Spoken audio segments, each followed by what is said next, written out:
What is algebra? Where did it come from? And how it is developed over 1,000 years to its modern form?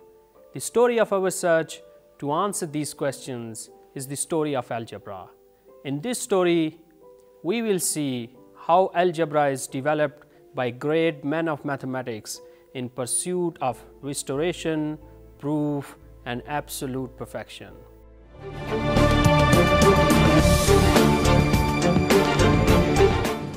Our story begins with the word algebra, which came from the Arabic word al-Jabr in the title of a book written by a Persian mathematician, al-Khwarizmi, in 9th century. Al-Jabr means restoration or finding the values of unknown variable x in equations. The values of these unknown variable x in equations are called solutions, roots, or zeros of that equations. The highest power of the unknown variable x in equations is called the degree of that equations. Equations of degree 1 to 5 are called linear, quadratic, cubic, quartic, and quintic equations. The story of classical algebra is the story of finding the values of these 5 equations. In his book of algebra, al-Khwarizmi described a general method or algorithm to solve linear and quadratic equations. Different methods of algebra to solve quadratic equations are taught in school, such as factorization, formula, completing the square, and drawing a graph. After the algebra of linear and quadratic equations, mathematicians started to learn cubic equations and their solutions. However, unlike linear and quadratic equations, a formula to solve general cubic equation was difficult to find. Therefore, different analytic and geometric methods were developed to solve certain cubic equations.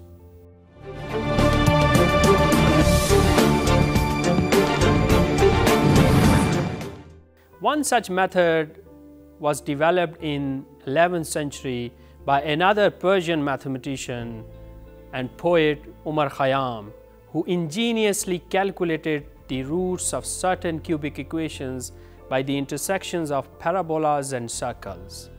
Khayyam's work on cubics made him certain that algebra and geometry are intimately connected. He famously said, "Whoever thinks algebra is a trick in obtaining unknowns has thought it in vain. No attention should be paid to the fact that algebra and geometry are different in appearance. Algebras are geometric facts which can be proved by Euclid's propositions."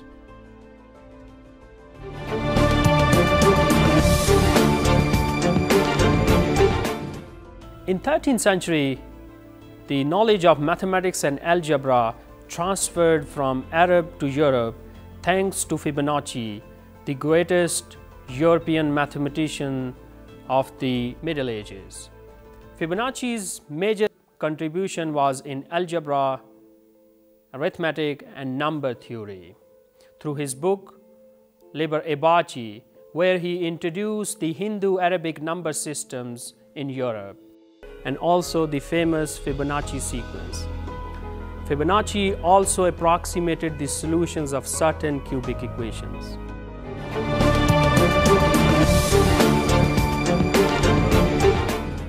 After Fibonacci, little progress is made towards solving cubic equations for almost 200 years, until the 16th century, when Italian mathematicians started public duels where they used to challenge each other for the solutions of cubics and earn money and fame in this way. One of the champions of these math duels was an Italian mathematician, Del Ferro, in the beginning of 16th century. Del Ferro knew a general formula to solve certain cubic equations, and with the help of that formula, he won many competitions in his life. However, at the time of his death, Del Ferro passed his secret formula to one of his students Fior. Meanwhile, another mathematician, Tartaglia, also found a general formula to solve certain cubic equations. In 1535, Fior challenged Tartaglia for a public competition, which Tartaglia accepted and won. The news of Tartaglia's famous victory over Fior reached Cardano, who was an influential mathematician of the day. Cardano forced Tartaglia to reveal his formula of solving cubics. Poor Tartaglia had to show his formula to Cardano with a promise never to reveal it. However, Cardano broken his promise and published a formula of cubics in his book Ars Magna. Cardano justified his publication by a footnote to furious Tartaglia that Del Ferro also discovered a crucial solution of cubics before him. In Ars Magna, Cardano also included a solution of quartic equation which was found by his friend Ferrari. After the publications of Ars Magna, another Italian mathematician, Raphael Bombelli, solved those cubic equations which involved the square roots of negative numbers.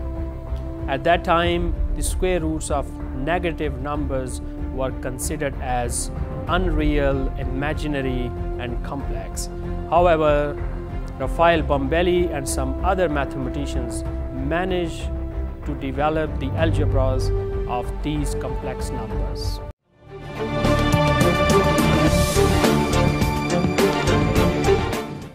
Using the algebra of these complex numbers, a great German mathematician called Friedrich Gauss proved the fundamental theorem of algebra, which simply says that an equation of degree n will have n roots.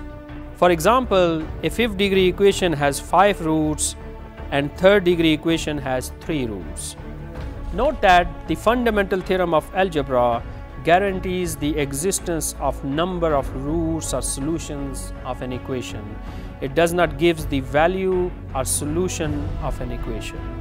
Using the algebra of complex numbers, mathematicians calculated the general formula for the roots of general cubic and quartic equations.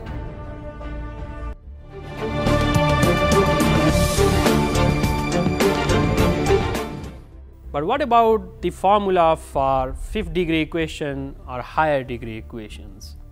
In the beginning of 19th century, two mathematicians, Abel and Ruffini, proved that it is impossible to find a general formula for fifth degree equation or higher degree equation. Abel-Ruffini theorem was a major breakthrough in the story of algebra.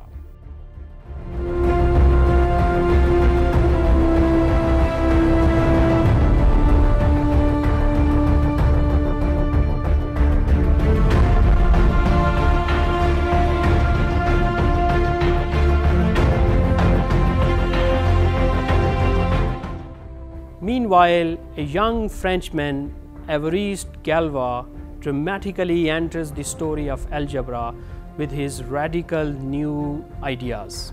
Galois ingeniously solved the classical problem of algebra by introducing something he called group as a set with identity and invertible elements which can be associated. Galois' key insight was that the permutations or symmetries of the roots of n degree equation form a group called the Galois or symmetric group of that equation, which is solvable if it splits into smaller pieces in a particular way. Galois proved that the symmetric group of nth degree polynomial equation is not solvable for n greater than 4, and therefore it is not possible to find a formula to solve quintic or higher degree equations. Galois' discovery of group was the birth of modern algebra. But this great discovery came at a very high price. We lost Galois. He died when he was only 20 in a duel. which might be a result of a romantic entanglement or political movement in France. The night before that deadly duel, Galois had written his great idea of group theory for the last time, with a wish of asking for the opinions of Jacobi or Gauss to the importance of his ideas. After Galois, algebra never looked the same again. It is no more restricted to ordinary number systems and equations. By the end of 19th century, algebra is expanded to the study of abstract structures such as groups, rings, fields, modules, and vector spaces. Mathematicians started to define algebra as a vector space over a field which is also a ring.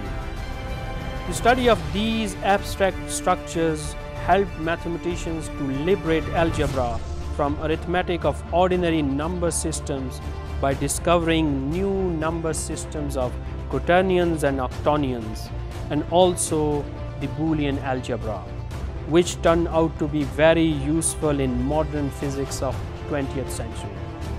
One of the giants of algebra in 19th century was a Norwegian mathematician, Sophus Lie, who defined infinite groups for differential equations similar to finite Galois groups for polynomial equations. These algebras and their representations have been used extensively by many physicists in 20th century.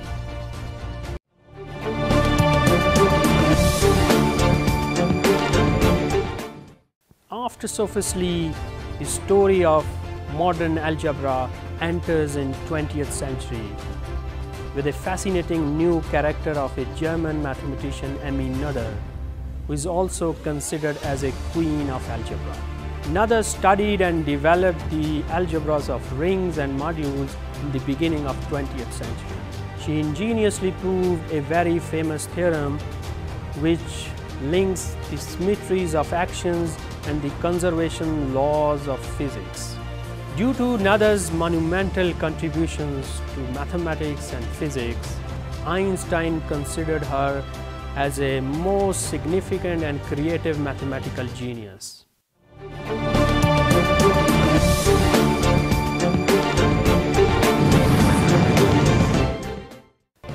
Based on the work of Emmy Noether and many other algebraists of 20th century, the fascinating story of algebra continues in 21st century. Mathematicians are still curious to find deeper abstract algebras and their connections to other areas of modern mathematics and physics, such as geometry, topology, and quantum field theories.